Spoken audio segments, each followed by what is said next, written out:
And welcome back. Thank you for staying with us. It's time for entertainment news. And we've got the one and only Sarah Ofonedu.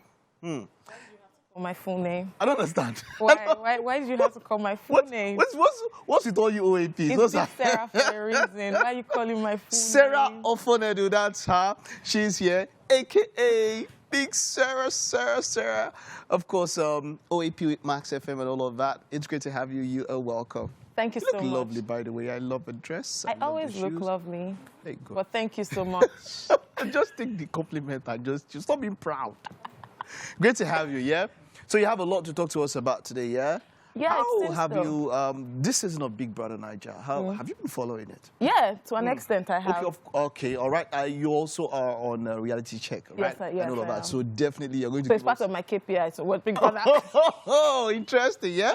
So, eviction happened, and of course, not many people were anticipating. We had a contestant who was disqualified, and then there were also evictions and all of that. The disqualification, a number of people were shocked and were surprised. It seemed like it was too early. Did it shock you? Did it surprise you? I was surprised. I was surprised that somebody could come on the show with such irresponsibility. I would say she was irresponsible because, I mean, it's okay for you to be angry. Okay. But then think about the fact that it's 100 million at stake. Oh. It's not 2K. Even if it's 2K, it's 100 million at stake. So even if we understand that in that house, you could see yourselves every day. So 2 weeks doesn't exactly feel like 2 weeks. We get that. But still, like, you have to control yourself. Remember that your parents are even watching you, you know? Like, millions are watching you. So the issue was that you went to dance with another guy? Yeah, he went to dance with someone else, and she flipped. She did it the first time, she got a strike. So after that, let's just excuse that bad behavior for the first time. But having to do it again, you would expect them to be very prim and proper. But collected. And I guess she has her dark side, like she said. Oh, all right. Moving on to the other story that we have here. Beyonce and Madonna have come together for their first official collaboration. Now, a day after the Queen Bey released remixes of her hit single Break My Heart. Break My Soul. Break My Soul. Whoa. Of course, Terry Hunter, Honey Dijon, Nita, and will.i.am. She linked up with the Queen of Pop for another version, aptly titled Break My Soul, the Queen's Remix. In the track, which is currently only available on her website, she pays tribute to a number of black female artists in the same spoken word style that Madonna herself used on her 1990s song. Did they have to wait this long to... But I mean, it's Beyonce. She does things at the right time. At her time. She and her team, like, they just know when to do the right thing at the right time. So if she felt like this was the right time to do something with Madonna, we're here for it. Madonna is a generation before Beyonce. Yeah.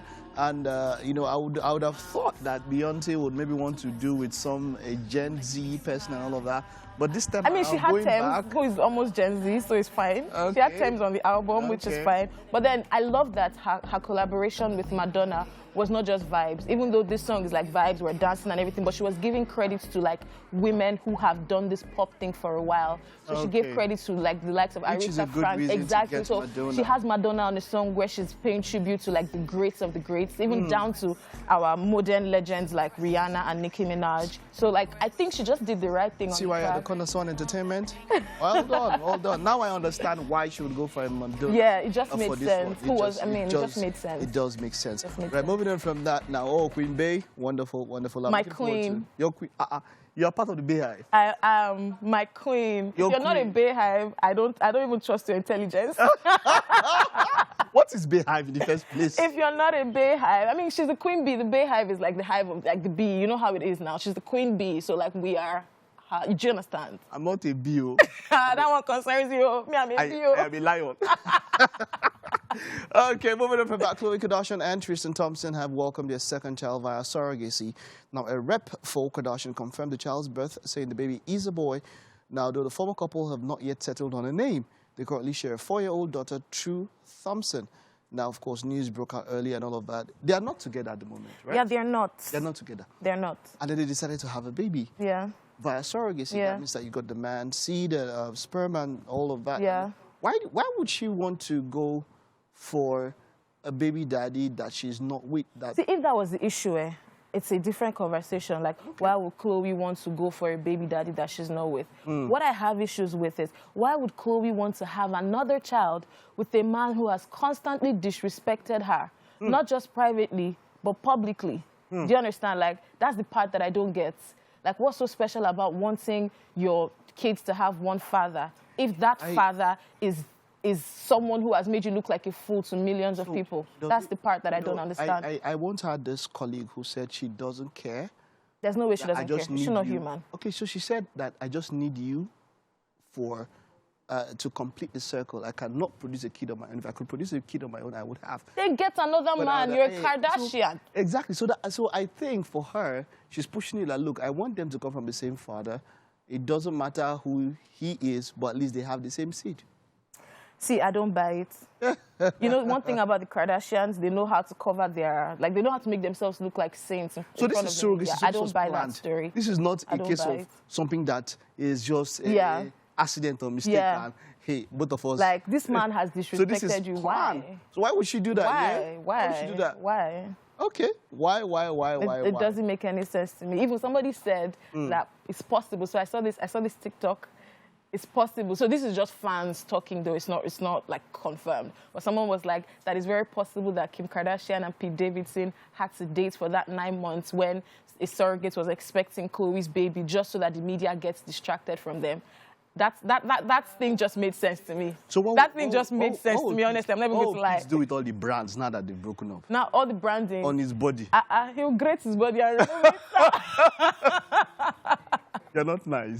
I mean, he will cover it up. I mean, they cover tattoos and all. He'll be fine. He'll be fine, right? Yeah. Okay. All right. Moving on from that, finally, Cardi B deletes a post or a comment or a reaction to Offset's post. Now, of course, this started making rounds on Twitter on the 6th of August following circulation by some Twitter users who are reportedly members of Wizkid's fan base. That thing. Now, in the post, Offset was seen lamenting over Wizkid's fee for a verse, stating that he'd gone for Burna Boy as a result. The post reads, myself and Burna Boy Graham got some fire coming. I reached out to Wizkid's team so that he can jump on my record, but that dude too expensive. I had to go for someone lower than him. Thank you so much, Burna Boy Graham. That thing is not real. Following Cardi B's now deleted comment claiming the post is fake and Offset's silence, the verdict remains inconclusive on the authenticity of the post. Offset has, however, prior to his moment, mentioned working with Burna Boy, and the two were previously spotted having a good time at the latter's listening party for his album, Love Damini. So that thing is not real. First off, it's 100% not real. So there's something that happens on Twitter with fan bases, especially within the top 3, between 30BG, between FC and Outsiders. That's Burna Boy's fans. So that morning, Burna Boy's fans are called Outsiders. So that day, Outsiders decided to start shading FC, Wizkid FC, right? So Wizkid FC then came up with that just to troll Burna Boy, and then it went viral. You know how people can just Photoshop something fake? So they came up with that just to throw Burna Boy, and it went viral. So because it went so viral, Wizkid FC is like a serious force on social media. So everyone was really talking about it. People were buying it. So Cardi B had to come online to clarify that, guys, she didn't even know what was going on. I mean, if she had known that it was like a fan base war, she wouldn't have spoken up. So she came to clarify that this is not true. Offset didn't speak to Wizkid. Like, Offset, it doesn't even make sense for Offset to post that he wanted to do something with Wizkid and Wizkid was too expensive, so he went for Burna Boy. Like, how? Like, do you understand? How much Wizkid charge? No, it doesn't even make sense. Even if Burna or Wizkid is more expensive, like, he wouldn't come out to say it, you know? So she said it, and I'm sure that when she realized that it was just fans doing their stuff, she deleted the tweet. And then, of course, trust FC again to go, Cardi B deleted the tweet because it's true. It's just, they were just, I mean, it's quite nobody does it like you. The way you've broken it down now, I understand this so well. Thank you. Well. Pleasure having you on the show. Thank you so much. All right, but because you are a Bayhive, you are not going to have my breakfast. It's not possible. Because you are a Bayhive. Let's just listen to the queen of the Bayhives, and this Bayhive here will be sitting down here when we get back. It's not possible.